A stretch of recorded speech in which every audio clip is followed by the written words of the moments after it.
Ken Dedes merupakan putri dari Empu Purwa, seorang pendeta Buddha aliran Mahayana, dan ayahanda Ken Dedes bernama Empu Purwanata. Selamat pagi pelayanku. Hatiku sangat sedih dikarenakan ayah berkelana selama 10 hari. Tidak perlu khawatir, Dedes. Kami akan selalu menemanimu kapanpun yang Dedes mau. Terima kasih pelayan setiaku. Aku jadi tidak kesepian karena ada kalian di sini. Para penduduk desa mengagumi kecantikan Ken Dedes.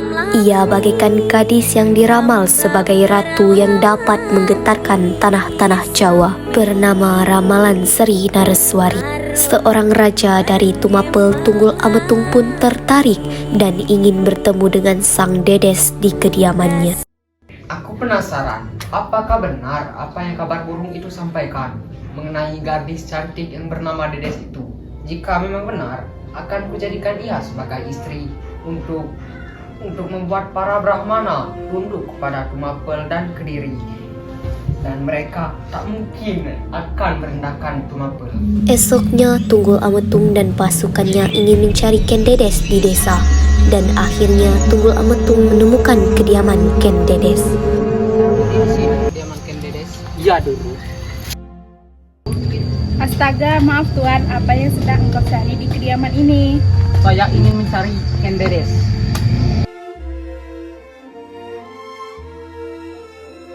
Maaf Ken Dedes, ada seorang yang bernama Tunggul Ametung yang ingin bertemu dengan Anda di luar. Apa? Tunggul Ametung. Aku tidak ingin bertemu dengannya. Kenapa dia ada di sini?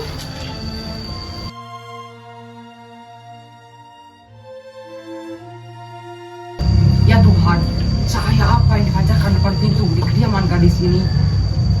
Maaf, ada keinginan apa Anda datang ke sini? Perkenalkan, nama saya Tunggul Ametung. Aku Tumapel ingin meminang Anda untuk menjadi permaisuri. Saya tidak mengenal Anda. Kenapa saya ingin menerima peminangan Anda? Aku mendapat ramalan dari Sri Nareswari bahwa ada permaisuri yang akan menjadi ibu-ibu dari tanah Jawa. Tuhan meminangku karena ramalan para Brahmana, tapi engkau meminangku tanpa perasaan. Jadi engkau menolak perintah dari aku Tumapel? Maafkan aku, tapi aku akan meminangmu dari bagaimanapun caranya.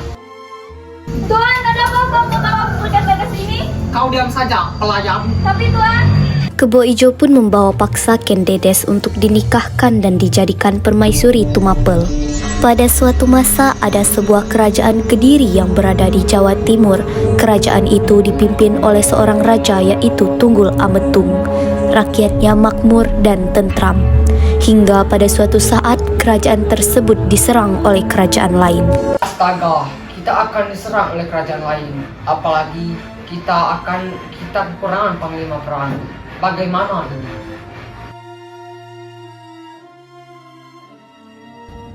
Maaf Duru, bagaimana kita mencari lagi panglima perang lagi di desa-desa?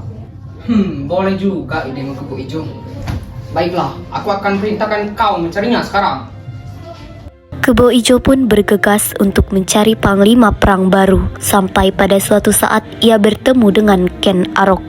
Hei kau, siapa namamu? Ken Arok, apa maumu di sini? Aku Kebo Ijo, panglima kerajaan Kediri. Kau ingin ikut serta dalam perang kerajaan.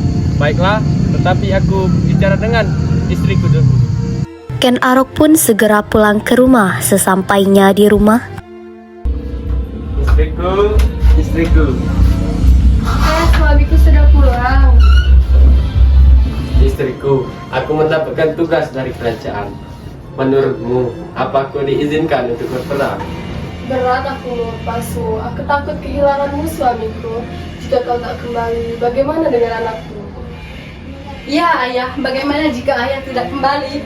Tenang saja nak. sementara itu di kerajaan Kediri, Baginda, saya telah menemukan orang yang pantas untuk menjadi panglima. Betulkah? Siapa dia? Ken Arok. Baiklah, jika ia sudah memiliki istri, ia boleh membawanya kemari. keesokan harinya Kebo Ijo menjemput Ken Arok dengan keluarganya. Dan setibanya di kerajaan, mereka disambut ramah oleh keluarga kerajaan. Selamat datang di kerajaanku. Aku memang sedang mencari panglima perang. Dan kau tidak perlu khawatir, Ken Arok. Kebo Ijo adalah seorang kepercayaanku. Kau akan kuangkat menjadi panglima perang setiaku. Pada hari itulah Ken Arok bertemu dengan Ken Dedes untuk pertama kalinya.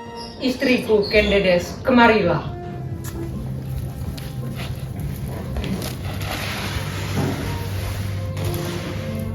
Cantik sekali wanita itu. Wahai Ken Arok, ingatlah engkau, itu adalah istri dari Paduka Tunggul Ametung. Jangan sampai kau berbuat macam-macam, apalagi menggodanya. Ken Arok, perkenalkan, ini istriku Ken Dedes, Adinda. Ini Ken Arok, Panglima Kanda yang baru.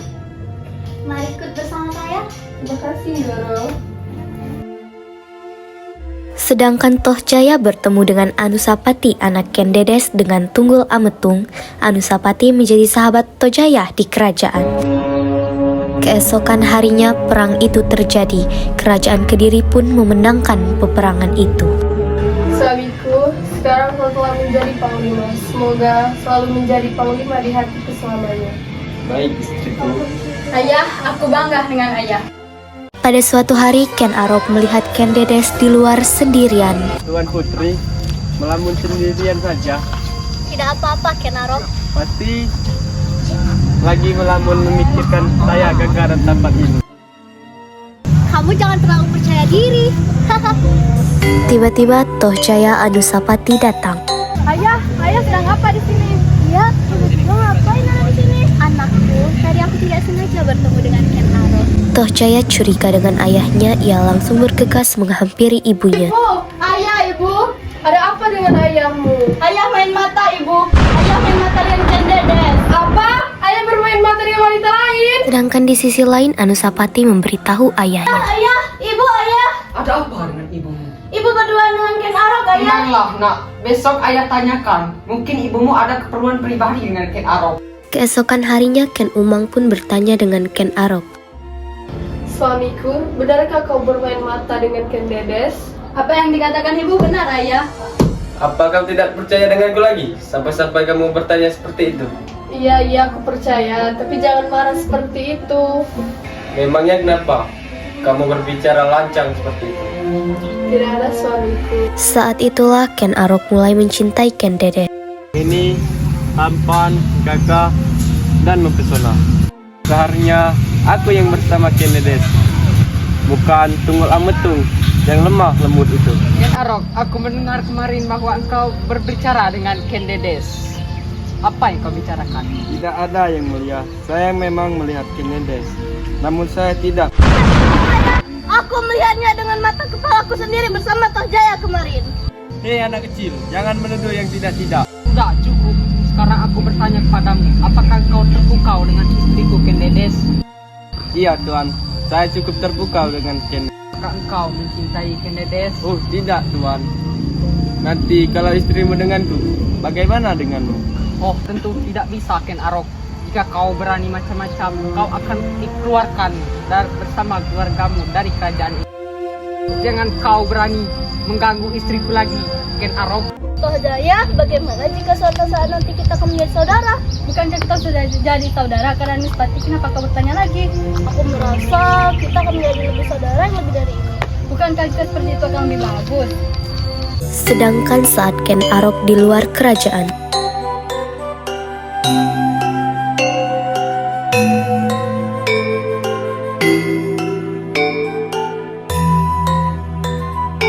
Hei, lihatlah sedang apa sih Ken Arok itu? Kau benar, sedang apa Ken Arok mengamati yang mulia Ken Dedes seperti itu? Lihatlah, dia sesekali tersenyum melihat yang mulia. Kurasa sepertinya dia suka sama yang mulia Ken Dedes. Kau ini bicara apa? Ayo lebih baik kita kembali ke dapur. Ken Dedes, andai saja kau milikku. Beruntung sekali Tunggul Ametung menjadi milikmu. Andai saja aku menjadi dia, bisa memandang wajah cantikmu setiap hari. suatu hari Ken Arok pergi ke rumah Empu Gandring. Aduh, hei perhatikan matamu. Maaf Ken Arok, saya tidak tahu kamu ada di sini. Apa membuatmu mau datang kemari? Aku membutuhkan sebuah keris. Oh, tapi butuh waktu 7 hari 7 malam. Akan kutunggu. Tetapi keris ini tidak dijual secara gratis. Kamu memangnya memiliki apa? Tembakau dan 1 ekor kambing belang perawan. Baiklah. Setelah 7 hari berlalu, Ken Arok sudah tidak sabar lagi untuk mengambil keris dan merencanakan membunuh Tunggul Ametung. Tuan, izinkan aku untuk mencari obat, Tuan. Perut saya sakit, Tuan. Baiklah, saya izinkan, tapi tetaplah waspada. Musuh ada di mana-mana dan segeralah kembali. Siap, Tuan. Ken Arok pun segera pergi sebelum hari semakin gelap.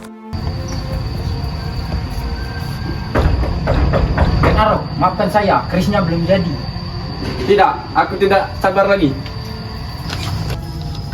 Ken Arok, kamu akan merugi dengan keris itu. Karena keris itu memberikan musibah selama 7 turunan. Ken Arok tidak peduli dengan kata-kata Mpu Gandring. Ken Arok, kemarin aku telah mendapatkan penghargaan dari balai kota. Kenapa kamu tidak ada di sampingku? Tidak perlu berlebihan, Paduka. Hamba sangat senang membantu Paduka. Lain kali lebih baik kau ikut denganku untuk pergi ke pemerintahan kota. Paduka, ada serangga di bawahmu. Oh iya, Ken Arok, tolong singkirkan binatang ini. Ketika Tunggul Ametung membalikkan badan, Ken Arok pun menusukkan keris.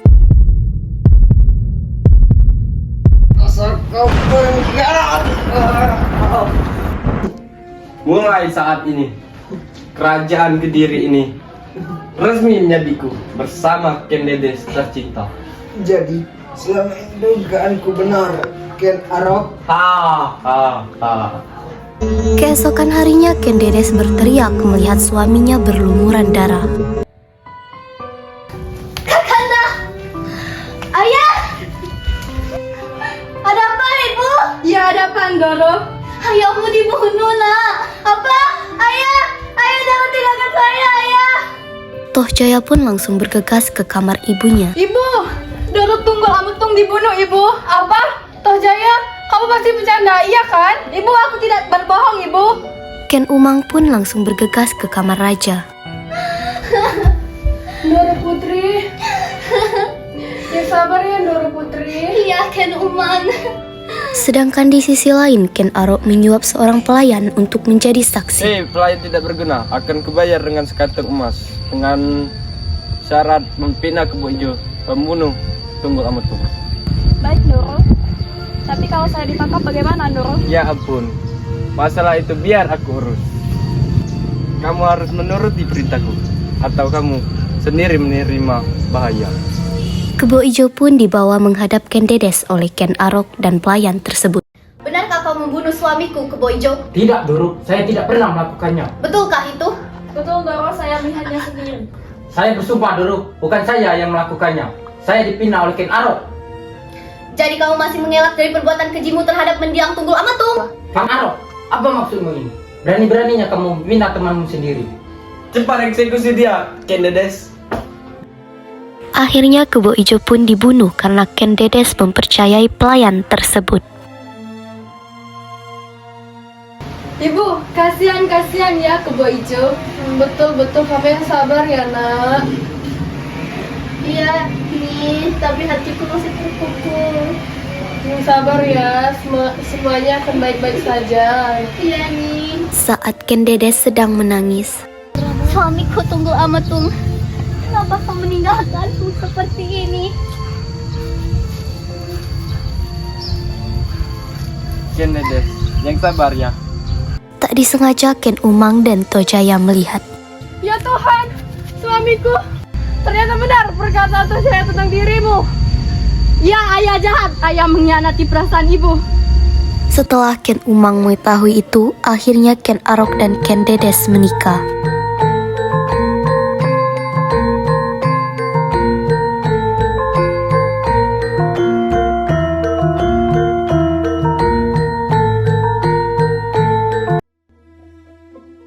Ken Dedes, izinkan aku meminangmu. Aku sangat senang kamu meminangku, tapi hatiku masih berduka terhadap mendiang Tunggul Ametung. Aku masih mencintainya. Dan juga, bukankah kamu masih memiliki hubungan dengan istri pertamamu? Sudahlah, jangan terlalu larut dalam kesedihan. Lagi pula kerajaanmu membutuhkan seorang raja, bukan? Lagi pula engkau putri kerajaan yang cantik di mataku. Aku sangat bersyukur dan merupakan suatu hal yang berharga untukku. Tapi, aku masih berduka. Maukah kau menungguku? Bahkan 1000 tahun pun aku siap menunggumu, Ken Dedes. Setelah kepergian Tunggul Ametung, Ken Arok mencari kesempatan untuk selalu merayu Ken Dedes. Hingga pada akhirnya Ken Dedes luluh kepada Ken Arok dan mulai melupakan masa lalunya bersama Tunggul Ametung. Beberapa hari kemudian, Ken Arok dan Ken Dedes menikah yang dihadiri oleh penghulu dan keluarga Ken Umang. Saya terima nikahnya Ken Dedes dengan mas kawin tersebut.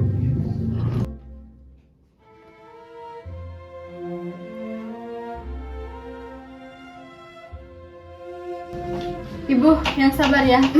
Iya nak, mungkin ini yang terbaik untuk kita. Ibu Tojaya, maafkan ibu saya karena telah menyakiti hatimu. Semua telah terkubur bahagia, namun lambat laun Anusapati mendengar kabar apabila Ken Arok telah membunuh ayahnya. Apa benar Ken Arok membunuh ayahku? Tapi atas dasar apa dia membunuh ayahku? Anusapati pun mencari informasi tentang hal tersebut dan ternyata Ken Aroklah yang membunuh ayah Anusapati. Tohjaya yang tidak mengetahui apapun masih bersikap manis dengan Anusapati. Saudariku, ada apa dengan dirimu? Kau terlihat gelisah dan desah. Tidak apa-apa. Ada apa dengan Anusapati? Sepertinya dia banyak pikiran. Anusapati pun meluruskan rencana jahatnya untuk membunuh Ken Arok. Ken Arok harus mati. Aku mau membunuhnya dengan tanganku sendiri.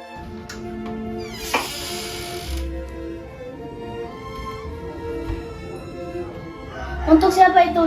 Untuk Ken Arok, putri. Berikan padaku. Aku akan mengantarkannya dan kau bisa pergi sekarang. Saat Anusapati berjalan membawa sajian sarapan untuk Ken Arok, ia memasukkan obat tidur ke dalamnya. Rasakanlah ini. Nyawamu akan hilang dari kerajaan ini. Saat engkau sudah tertidur, aku akan membunuhmu dengan tanganku sendiri. Dendam ini untuk sang ayah, Tunggul Ametung. Kalian kemarilah. Baik, Tuan Putri, ada apa? Engkau memanggil saya? Bawa sajian ini ke kamar Ken Arok sebelum dia akan marah. Baik, Tuan Putri.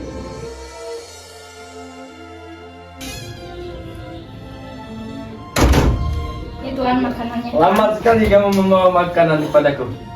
Bereskan itu dan pergilah cepat. Baik, Tuan. Bagaimana bisa di kerajaan ini ada pelayan yang sangat bodoh dan tidak ada etikanya? Anusapati tidak tahu kalau pelayan itu gagal untuk memberikan obat tidur kepada Ken Arok. Tinggal tunggu beberapa waktu lagi, Ken Arok akan menghilang dari sini.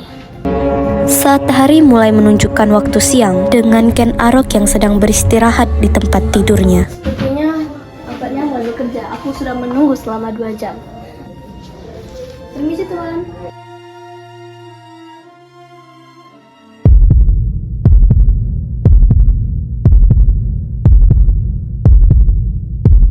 Keesokan harinya, Ken Dedes terkejut melihat Ken Arok berlumuran darah.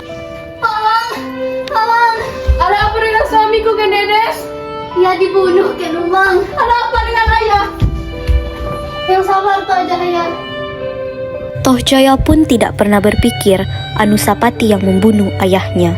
Sampai pada suatu saat ada seorang pelayan yang memberitahu Tojaya tentang kematian ayahnya. Tuan Putri, saya ingin menyampaikan sesuatu. Apa itu? Raden Anusapati lah yang membunuh ayah Anda, Tuan Putri. Tidak mungkin Anusapati seperti itu. Yang tega membunuh ayahku.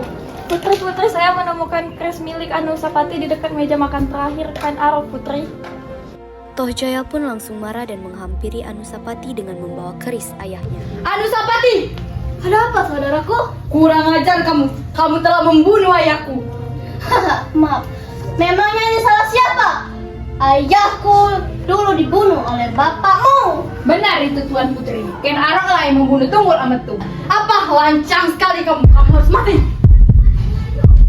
Pelayan itu dibunuh oleh Tohjaya. Akhirnya Tohjaya menjadi Raja Singhosari menggantikan Ken Arok. Namun Anusapati terlihat tidak setuju. Dengar Anusapati, kau tidak pantas memimpin kerajaan ini. Karena yang pantas akulah. Karena aku anak kandung dari Ken Arok. Tidak, kau tidak pantas memimpin Singhosari ini. Ayahmu pun tidak pantas sebab ialah yang merebut Singhosari ini dari mendiang ayahku, Tunggul Ametung. Suatu hari kerajaan mengadakan perlombaan adu ayam karena Anusapati menyukainya. Kalian, aku tahu kau pasti sangat sakit hati dengan Anusapati karena telah mengkhianati kerajaan Tumapel dan membunuh sahabat pelayanmu. Benar, aku memang sakit hati olehnya dan aku benci padanya. Maka aku ingin mengajak kau untuk membalas dendam kepadanya. Caranya? Anusapati pun sedang asik menonton perlombaan adu ayam yang diselenggarakannya. Kemudian pelayan menghampirinya. Anusapati, tolong aku sangat butuh bantuan. Tunggu sebentar, adu ayam ini sangatlah seru. Aku mohon, bantulah aku kali ini saja. Aku tidak akan mengganggumu lagi. Baiklah, aku akan membantumu sebisa mungkin. Mari ikut denganku. Akhirnya pelayan itu berhasil mengarahkan Anusapati ke tempat yang sudah ia dan Tojaya rencanakan. Saat Anusapati lengah, Tojaya langsung menusuknya hingga meninggal. Tojaya pun melanjutkan tahtanya sebagai raja tanpa ada gangguan dari siapapun.